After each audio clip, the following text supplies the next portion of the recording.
hours. It had been a long time since I smiled. The only real difference between our appearances was my hair, a jewel-toned reddish color that I refused to admit bordered on pink. It must have come from my father, whoever and wherever he was. The back of my thin, long-sleeved black top fell in a large V with a single thin strap holding it together at the shoulder blades, exposing most of my back. My shirt's front rested at the base of my neck, covering my chest, but more importantly, my collarbone. With a sigh, I tugged the top over my head and tossed it to the counter beside the sink.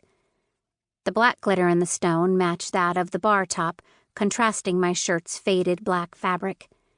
Cream-colored walls made the bathroom feel bigger and more sanitary than the dark interior of the nightclub. My gaze fell to the marking on my collarbone that I'd spent the past 13 years trying to ignore. It was always there. A brand that called me out and marked me as different. A 3-inch, faded and stretched black ink tattoo of one word: Wolfsbane. The title I'd been given at 8 years old by the dozens of werewolf alphas who fought over me, passing me back and forth between packs while they tore each other apart. They'd marked me with the word so that no matter where I ran, any other wolf who saw me would know exactly who and what I was. I'd been terrified of them at the time, and that fear had faded into a fierce hatred. The air was heavy in my lungs as I tugged on the skin-tight tank. Though it modestly covered my average-sized chest, my tattoo was entirely on display. My chance of running into another werewolf in a nightclub in the middle of New York City was incredibly slim, but there was still a chance. Shouldn't have given in to Bodhi. I tugged my hair out of its high ponytail, shaking it out. The strands fell nearly to my ass and luckily hadn't been up long enough to develop that weird indentation hair ties sometimes left.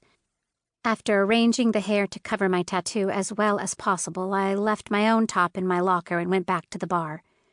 Bodhi whistled when he saw me. "I see why you don't like the uniform. You'll get hit on by every straight man who comes in." I rolled my eyes and turned to a set of customers. 2 men. They looked high class, like pretty much everyone willing to pay our Manhattan club's outrageous prices. "Hello, beautiful. I haven't seen you here before." The first man's eyes landed on my hair and then moved to my chest, and didn't budge. "Why, Wolfsbane?" Yep, it went exactly how I expected it would. The hair drew their eyes in, the tattoo held their attention, and then the boobs took over.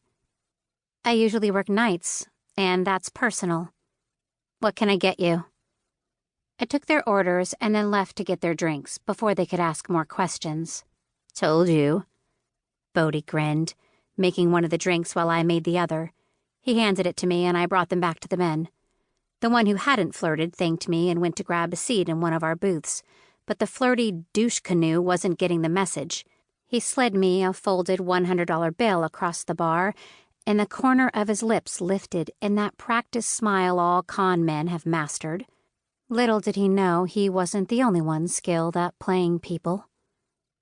"Tell me the story behind the tattoo."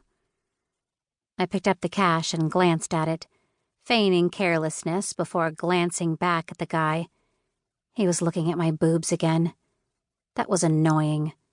Like most other members of the female gender, I'd much rather be looked in the eyes than the nipples. My personal life is worth more than $100. The rich guy took it exactly the way I expected he would, as a challenge. He slid me another $100. I picked it up and tucked both bills into my bra, and then I turned and began walking away. "You owe me a story, Brown Eyes," the man called out. "Don't remember promising one." The man paused, and I knew I had him. Walking back to where he sat, I put a little extra swing in my step. Might as well take as much money from this guy as I could. He took a slow drink of his old-fashioned, then slid 2 more bills across the counter. I waited for him to lift his fingers from the money, but they didn't move. This time he was the one challenging me.